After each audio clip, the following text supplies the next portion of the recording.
បាទថ្ងៃនេះយើងមកមើលវីដេអូរបៀបដូរថ្មម៉ាស៊ីនបូមធូលីយើងដោះវាសិនមកហើយយើងវាស់ថ្មវាបាន 4.2 វ៉ុល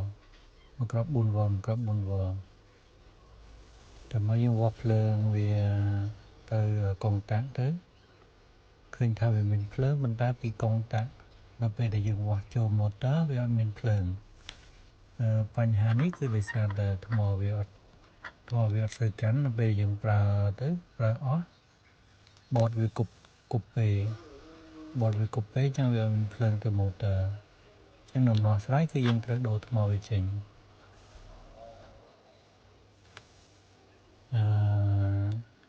ថ្មវាគេតជាស៊េរី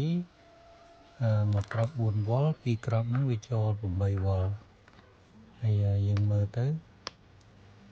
របៀបតថ្មគេចាស់គេតយ៉ាងម៉េចពីបតទៅដូចមួយយ៉ាងម៉េចយើងតចូលវិញទៅហើយដូចដើមមកគេទៅសម្រាប់សេមារបស់វាអត់មាននេះពិបាកទេគឺមានខ្សែ2ទៅគូតខ្សែខ្មៅ1ក្រហម1ខ្មៅគឺដកក្រហមគឺបូកសម្រាប់សាកថ្មហើយ2សរសៃទៀតចេញទៅម៉ូទ័រប៉ុន្តែសរសៃក្រហមហ្នឹងវាត្រូវឆ្លងកាត់កុងតាក់សិនបានចេញពីកុងតាក់ចូលទៅខាងបូករបស់ម៉ូទ័រចំណែកខាងដកពណ៌ខ្មៅគឺចេញពីបតហ្នឹងទៅគឺភ្ជាប់ direct ទៅម៉ូទ័រខាងដក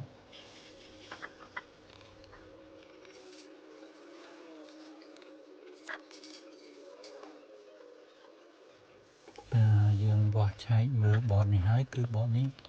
ដំណើរការធម្មតាទេមិនមានបញ្ហាអីទេអញ្ចឹងយើងសម្អាតវាបន្តិចទៅបន្តមកយើងតថ្មថ្មីរបស់យើងចូលទៅហើយយើងមើលតំណចាស់គេតយ៉ាងម៉េចយើងតដោយដើមរបស់គេវិញមកខាងណាទៅដកខាងណាទៅបូកគឺតដោយដើមរបស់គេវិញមក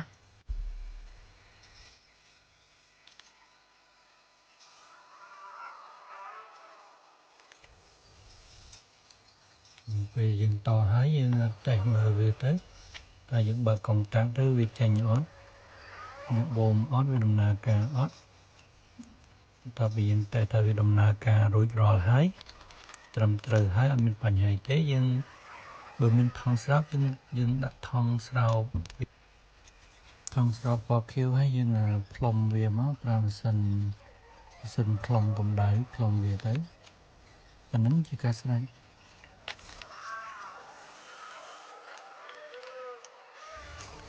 ជាចុងក្រោយយើងចាប់ខ្សែខ្យងវាចូលវិញមក